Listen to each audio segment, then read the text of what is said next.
This happened a couple weeks ago. I worked the night shift at Walmart. It's not the worst job in the world, but after a while, it starts to feel like you're just floating through time.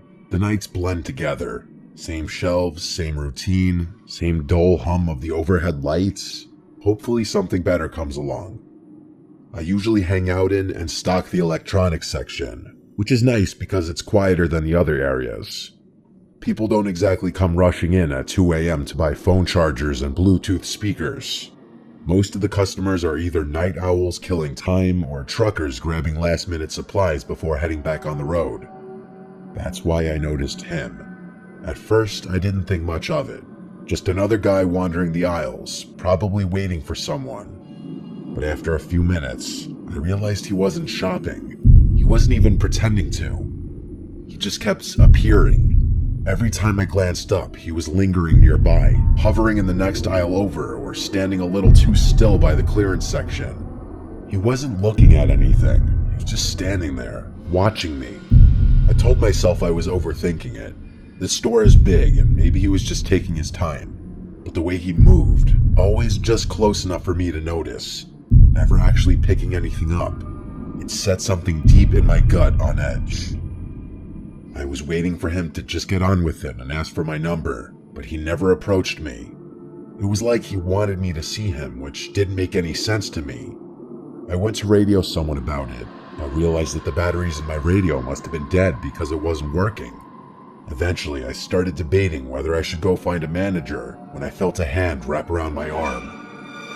I nearly jumped out of my skin, but before I could react, a woman's voice rang out loud. Friendly, overly familiar. She exclaimed, "There you are," before going on a little spiel about how she had been looking all over for me. I turned, completely thrown off, and saw a woman I had never seen before in my life. She was smiling, her grip firm on my arm, like we were old friends reuniting. Before I could say anything, she leaned in and whispered, her tone dropping to something low and urgent. "That guy's been recording you. Follow me." My stomach dropped. I turned my head slightly, just enough to glance back. The man was still there, only now he wasn't even pretending to browse. He was staring right at me. A cold wave of fear crept over me. I let her pull me. I didn't even question it.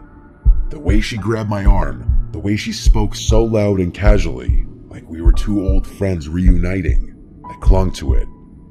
I was beyond grateful that someone had realized what was going on and put herself in an uncomfortable position just to help me. She kept up the act as we walked, rambling about something, maybe a trip she had taken, maybe an inside joke we supposedly shared. I barely processed the words.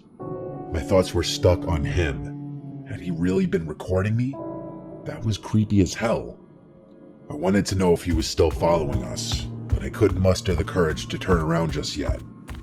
The woman steered me through the aisles, moving fast.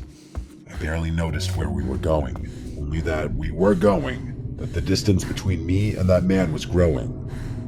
In all honesty, I was kind of expecting her to quit the pretending to know me at some point, but she kept it up.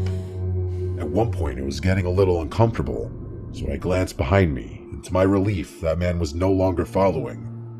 The woman kept pulling me forward, though. I told her that we were good now and that we should probably go find my manager, but she just squeezed my arm tighter, telling me that he was lurking somewhere. I thought to myself, so what? What's he gonna do in a store full of employees? I was obviously worried at first because no one was around, but now that I wasn't alone, I started realizing that there wasn't much of a point in being scared anymore. I told her this, but she continued moving. I told her I was serious and planted my feet, twisting my arm slightly to loosen her grip. "You can let go now," I said, but she didn't. She smiled at me, but something in it was off. "Come on, just a little further," she said, basically tugging me at that point. I glanced around. The store was basically dead.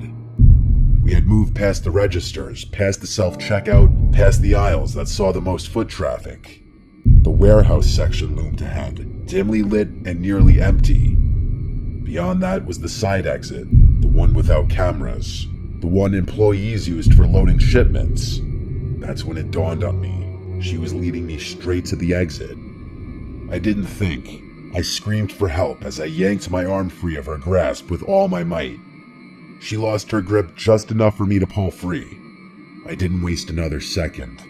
I turned and ran toward the front of the store. As I fled, she yelled out something behind me.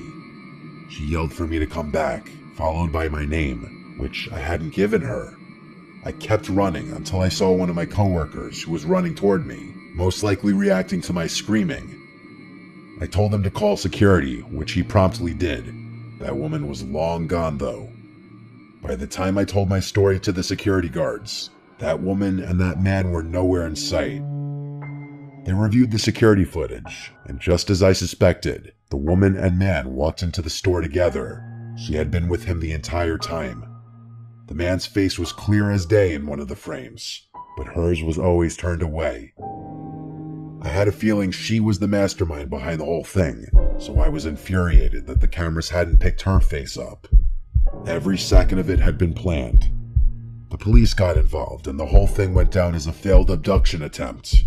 I'm still waiting for a resolution about it. That man should definitely be easy to track down, given his face was caught on camera. I have no idea how that woman knew my name. That's what terrifies me the most. Those people hadn't just picked me at random.